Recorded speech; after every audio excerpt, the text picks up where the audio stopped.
Poslanec Hrabčák chce pripraviť každého Sabinovčana o 100 eur. Ak sa poslanci v Sabinove zľaknú hrstky dezolátov a jedného hlupáka, hrozí, že pripravia mesto o 1,2 milióna eur. Naozaj krik, lži a blúdy budú argumenty, ktorými sa majú poslanci riadiť. Vyzerá to tak. O čo ide? Mesto Sabinov, tak ako mnohé iné mestá a obce na východnom Slovensku, je akcionárom Východoslovenskej vodárenskej spoločnosti. Za 20 rokov z týchto akcií nemalo skoro nič. Obce a mestá sa preto dožadovali z VVS nejakých výnosov. Vodárne teda pripravili program, vďaka ktorému môže mesto Sabinov dostávať výnos 60 000 eur ročne, každý rok, počas najbližších 20 rokov.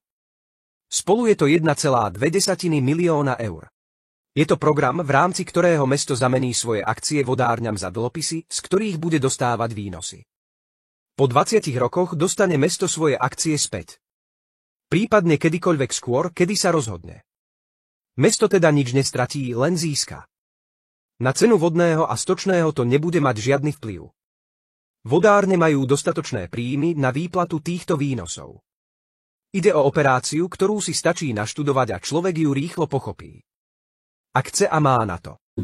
Trochu som študoval tie materiály, nebudem sa tváriť ako majster sveta, určite tá problematika je tak obšírna, že si nedovolím tvrdiť, že jej celkom dobre rozumiem. Takže okrem poslanca Hrabčáka a dezolátov. Tí sa rozhodli mesto Sabinov o tieto peniaze pripraviť.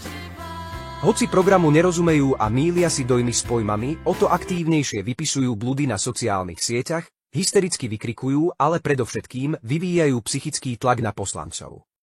Ak sa poslanci zľaknú Hrabčáka a hrstky dezolátov, pripravia Sabinov o 1,2 milióna eur.